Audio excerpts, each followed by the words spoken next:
everyone. Welcome back for a brand new TIFF 2019 interview. I am so excited to be talking to the group behind the new movie, Guest of Honor. So a lot of people out there are not going to know what Guest of Honor is, so I have to do this. And Adam, I'm doing it to you. Can you give a brief explanation of what happens in this movie? Sure. What happens in this movie, there's a father and a daughter. He's got a lot on. Yes, and he's doing a great job with this. David plays Jim, who's a food inspector, who would come into a place like the restaurant we're in right now and actually have the ability to close it down if he finds anything wrong. He takes his job very seriously, and he's very troubled by his family situation because his daughter is in prison for a crime she may or may not have committed. And so he's haunted by this idea that he might be responsible for this and is trying to work it out as she's trying to work out what it is that's got her there. Rossif plays the bus driver during a school trip where Laysla, who is a music teacher at a high school, is taking her band on this trip, and various things happen which may or may not have landed her in jail. And then after this wonderful gentleman passes away, she goes to visit Luke, who plays a priest, and Jim's character is asked that his funeral will be at the church that Luke is now governing, and they have an exchange which becomes the spine of the story. That's the simplified version. Yes. That was very, very impressive how you hit everything so eloquently. Well, I mean, you tried. Like, there's 5 different time periods, but we're trying to tell. It's basically the story, a love story of a father to the daughter, and trying to understand, and them trying to find some way of connecting over, something that's a piece of history that they have different interpretations over, and the way that ripples through the story. So 4 years since your last feature hit theaters, I believe.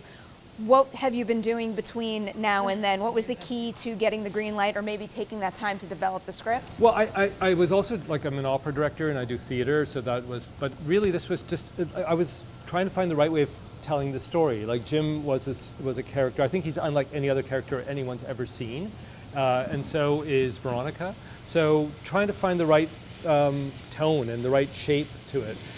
It's just, you want to make sure that it's right, and it's challenging to make films like this now. So I was just so thrilled that I was able to assemble this cast and that we were able to tell the story with no interference, and I was able to tell it exactly as I wanted, and I was able to have complete freedom. And they all were so inspiring to me in terms of the performances and what they were able to bring to these characters, because they are unusual characters. They're all crossing lines, including Luke, certainly Rossif's character. They're all, crossing a line of something they shouldn't be doing. So they're all breaking some laws in terms of their own conduct and code of behavior. So I wanted to make sure that all of that was well harnessed, and then to find the right cast, that takes a while as well. I was reading the press notes for this, and often it is brought up what an exceptional actor's director you are. So the goal is, who can make Adam blush the most right now? What is it that makes Adam a standout actor's director? I'm plugging my ears here. Whoever would like to go first. Well, I'd say for me personally, it's one of the main reasons I did the whole job was to work with Adam, as been a huge fan of his work for so many years, but not knowing much about Atom himself, and then meet him in London and thinking, well, he seems a very cool guy who I can communicate very easily with and have a real rapport with, which turned out to be true. I just think he's one of the very, very, very best directors for performance, because it's actually what a lot of people don't know out there in the world beyond this business is that it's quite a rare thing for a director to really go into talking and articulating about the character and giving one new ideas for how to do subsequent takes and how to dig deeper than one has in one's own hotel room or wherever you are. For that to happen live on the set is massively unusual, and this guy is one of the very best in my whole career. He's not blushing. I'll add to that. For me, I mean, all these experiences are new, but I would say Adam just sees right through you. He will tell me how I feel and, develop the character with me and change it from my own personality. And I was just amazed how I was able to see right through me, and I feel like that really helped. And our rehearsal process was also amazing. We did a lot of that, and we improvised scenes that weren't in the film as the character, and I thought that was incredibly useful because when you start shooting, you're just very much ready to go. I think for myself, a lot of times I just find that, I don't know if it's how I got started, in the business, but I find that I'm kind of always in a hurry, always trying to, make the day or get the shot before the sun goes down. And I think that that's kind of just gotten woven into how I work. And one of the great things about Atom was how he slows things down, and it does have a very thoughtful process and will sit with you and not just give you direction, but he'll also ask you questions, which is always very interesting. And I mean, I could feel myself inside having to kind of settle in and slow down to listen to such kind of good ideas and such a different way of working. My character has very little time on screen, but he has to make a certain impression. I had a lot of questions, and Adam was one of the rare directors that I've worked with who was actually very embracing of ideas. I was shocked, really, because I came with a bunch of notes, and very generously he got back to me without that fear that I usually get from directors, where you have to massage in an idea. But he just took it all in, and it's a very unique set to be on because he works with people that he's worked with throughout his career, and so there's this silence, this respect where it's where people work with the amount of love and respect that you hope for in a film, but usually, there's got to be a guard telling everybody to shut up, but everybody does it naturally. No, he's a gift of a director. What was one of your biggest notes or like most burning questions about your character before jumping into the shoot? Well, my character plays a pivotal role in the story, but he was very much a means to an end kind of a character. He was there to move the story along, but it was trying to find reasons for the things that he did. When I showed up on set the first day, I was there in the makeup chair, and they were having their laughs. I don't know if I can swear on this, but This is Collider. You can say whatever you want. All right. But I was the asshole in the film, and it's not at all the way that I perceived him. And luckily, Adam felt the same way. So it was just a question of bringing humanity to the guy, and your job as an actor is to bring breaths in between lines and just bring things to life. And he held my hand through it. It was one of the special experiences in my life. David, I want to ask you a little bit about the food inspector part, because as someone who grew up in New York and I have a little bit of an obsession with eyeing the signs. Is there anything about that profession that you learned to play this role that really surprised you? I learned there really are some disgracefully badly kept kitchens. I better be careful with that. It's a job I knew nothing about at all, and it was one of the things that attracted me to the story, because I thought, well, that's a very unusual idea for a character. For some reason, I don't know why it is, but it seems just a strange job to put into a movie. And then it was rather obviously quite clear what should be researched in terms of playing a food inspector. And it's stayed with me to this day, because I'm very now conscious of the things I did learn in terms of what are transgressions, and even more so my wife, who has tried to close down a few restaurants since making the film, because especially in Toronto. She's probably out there doing that right now. But I think it's not something we really think about, is it, food inspectors? And I think that's one of the beauties of the character, is it's something that drives the plot, but I don't think has ever been explored before on film. So I might be one of the only people who wants like an entire movie about a food inspector. Yeah, it just fascinates that was one me. of the coolest things to me, was that job. I mean, it's like you go to movies and you see like a fireman or a cop or you don't or a chef, but you never see something like a food inspector, and it just had me thinking about kind of Raymond Carver characters. And I can remember moving from Dallas, Texas to Los Angeles, and for the first time seeing these letters up in the windows, A meaning it was a good kitchen, and then, finding out, that a B was actually pretty bad, a C terrible, and so on. And then, in the newspaper, in the LA Times, in the Metro section, they would they would show restaurant closures and why. And I'd always kind of read that and thought, wow, vermin infestation, and things like that. So then, yeah, right. So, and then you'd see Pico Boulevard. Wait, have I been to this place? But I don't know. I just found it to be like a really interesting character. I mean, and ripe for so many things, from like humor, which David got, to, kind of this quality of a whole business, like something like this, at the mercy of this one person who could be having a bad day, or could be just, honest at the job and trying to keep people healthy. But that was one of the things that was the most interesting to me about the movie, was that job and the character that David played. This place as an A for the record. Right. I also wanted to ask about the music component too, because I'm a high school band geek and I love that element of it. So are you a music fan before signing on to this? And what do you have to learn to be a convincing music conductor? Because I just really appreciated like the bounce in your movement, which stood out from the teachers that I had. Yeah, I actually don't play any instruments. That's not true. I learned how to play the bass clarinet in high school. My stepdad is a musician, so I grew up with a lot of instruments around the house, but I never wanted to take anything on because I thought if I did, he would make me rehearse all the time, and that's just not a life I was trying to live in elementary school or high school, if you will. But for the conducting itself, we had somebody show me the moves, and then we just wanted to add this lively element to it because there is such a contrast there to, before jail and afterwards. And so I went to good old YouTube and watched a bunch of videos and took things that I thought, would work for Veronica. And actually Adam, for one of my auditions, made me conduct for him. Yes.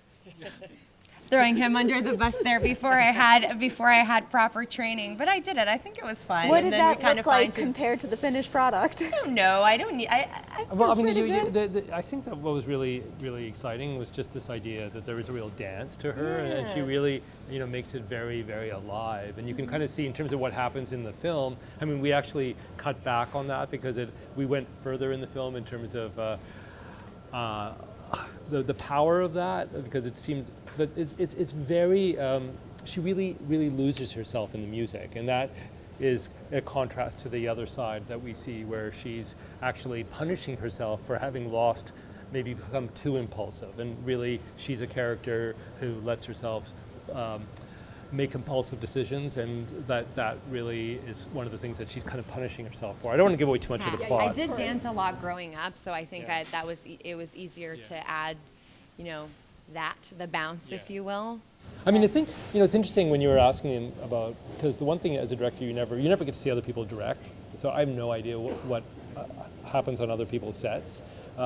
Everything that they're saying, I just think, well, that's what a director should normally do. I mean, if you're not there to listen and to actually observe these amazing performances, I'm not quite sure what directors do. But I do know that I'm right beside the camera, which flips a lot of younger actors out because they're not used to that. Directors are usually behind a monitor, but I just want to be there and to absorb what they're giving me. I'm also writing the script, so it's a huge... I have to sometimes just contain my excitement because they're able to finesse it and saturate it with the humanity that I was praying for, but they're able to bring. And if I'm a small part of that, then I'm not trying to be humble. I mean, obviously it's you have a lot of control over it, but it just feels that they are the ones who own these characters. Like when Rossif was talking about, he really. Embraced a side of the character that maybe I didn't really understand and was prepared to go with just because he was so passionate about it. And I remember when Luke came and realized that you felt that this character could have been done in one day, but we had 3 days just because it felt that you want to allow time and what we had, the discussions we had, and in terms of working with David is just seeing a performance in your life that just changes you, and dreaming of working with that actor and having them respond to a script and having that meeting in London and just realizing that, my God, this is going to come true.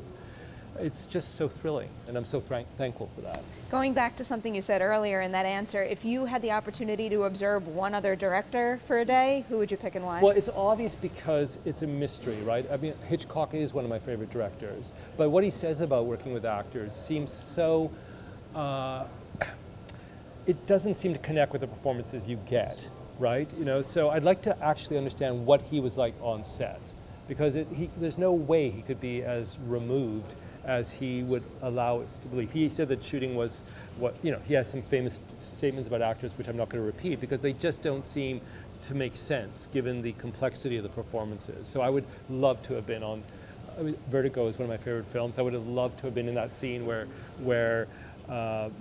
there's a scene in a shoe store with James Stewart where Kim Novak is trying on these dresses, and he becomes so obsessive. It's actually one of the best scenes about directing I've ever seen, because he's directing her, right? He wants her to wear this particular dress, and there's no way that you could have gotten that performance without an amazing dialogue between the actor and the director. So I would have loved to have been on that particular set that particular day. Speaking of amazing dialogue, you definitely have some here, and I want to ask you too about getting a whole lot of material, especially because it's a nonlinear story, about, basically exposition, explaining your past, but making it more than, the exposition dump, so to speak. Because I imagine it must be daunting to get a whole, pages worth of material saying this is how you're going to explain your past. Mm-hmm. So how do you give that kind of that extra degree of life so it doesn't feel like that? We had a lot of time to rehearse, so we went in and fine-tuned everything, and I think the important thing was just to figure out what I was thinking when I was, saying the lines that I was saying. So in terms of memorizing it, it wasn't hard at all, because there was such a big rehearsal process. For me, it was kind of, definitely, you see a script and it can be a little daunting, like, okay, how am I going to learn this? And but I would just kind of had the idea that he is a priest, and he does sit and talk with people like a psychiatrist, or a doctor or a therapist, and they go through their lives and their histories, and while also, like you were saying, it's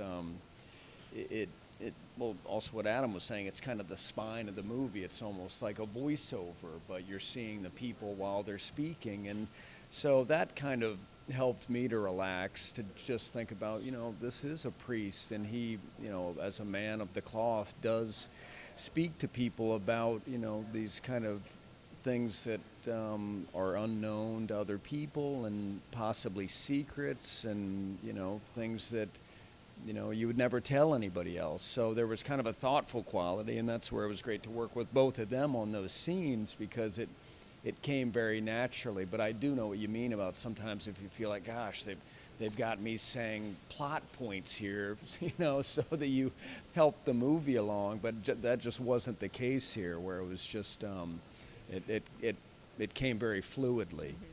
There is this big mystery, which is that Jim's character has asked to have the funeral at this particular church, and at the beginning of the film, it's clear that he's never set foot in this church. Yeah. He's not. So there's a mystery, and there's certainly a sense at a certain point where we understand that Luke's character knows the history, and as she begins to explain, because he wants to know some stories about Jim, because he has to prepare a eulogy, so he's asking the daughter, well, tell me something about your father. And as she does, and it's mysterious at what point in the film, but he begins to understand that he knows this narrative, and it's had a huge effect on his character, and it's had a monumental effect on Jim's character. So there's this other energy.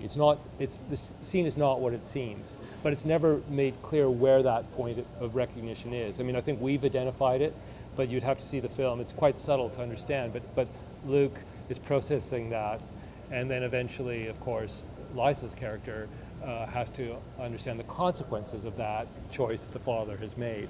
God, it sounds complicated when it's so difficult to... Actually, it was easy. I think it excites me more that when you explain it, it does sound complicated, but when I watch the movie, it all comes together so perfectly. That's what you hope. That's the thing with the exposition, too, is it works because it feels like the story you've crafted it was necessary to have the non-linear storyline. I made a film called The Sweet Hereafter, and the continuity person said, there are actually in this breakdown like 8 different days that this bus is traveling. And I went, okay, but I don't think anyone's going to actually acknowledge that. So if we begin to actually detail that, it's just going to, so it's the same thing here. I actually am, one of the things I have to say, I think there's a simplicity to this film. And you don't lose yourself, but except when you hear the director talking about it. And then, so I'll just shut up and let you guys talk. I have to end on a somewhat silly question, because this is another thing that really stuck out in the movie to me, because I am a major pet lover, and naming my pet is like one of the most important things in the world. So do any of you have pets? What are their names, and why'd you choose that name? I just have to say, I've had rabbits ever since the HL was born. So I can name all of them, but I won't. I've had like 10 different rabbits. I have a dog that I'm obsessed with. She came to set. They wrapped her out. Her name's Lua, which means moon in Portuguese. She's a little over 1. She's a rescue. She's not with me on this trip, and I'm struggling a lot. But I think I'll survive. I know I didn't bring her, but we maybe talked about putting her in the movie. She didn't get a part, but we maybe dressed next up as a one. rabbit. Yeah. Didn't work. Do you have? I got a little cattle dog named Half Mask. She was named by the breeder because she's half gray and half black, and we call her Hapsy. I only ever had one pet, and it was a rabbit. And it was called lip-smacking, cool-talking, ace-tasting, motivating, good-buzzing, whiz-fizzing, high-walking, thirst-quenching, life-fizzing, nice-fizzing, good-buzzing, ever-living Pepsi. Or Pepsi for short. One? I think I did this one, actually. Yeah, there's it. And because in the 70s there was a Pepsi Cola advert in Britain. Was it here as well? I don't know. Oh, there was a Pepsi Cola advert in Britain with that, and that's what my rabbit was called. And it had an unfortunate end. It escaped. Oh, no. Yeah, it's probably dead. Hopefully it lived out its life happily somewhere else. Yeah. You? Yeah, I had a dog. She recently passed away just a couple months ago. Her name was Partout, which in French means everywhere. And my mother named her Partout because I couldn't figure out a name for her. I used to just call her A. And she used to go everywhere with me. Actually, I'd bring her into restaurants like this in a bag. And but anyway, everywhere. Well, my cat, Deputy Dewey, who is named after Scream back in LA, says thank you to you all for your time today. Thank you. To everybody out there watching, do not leave this video without liking and sharing it, and keep an eye out for Guest of Honor and more TIFF 2019 coverage coming your way real soon.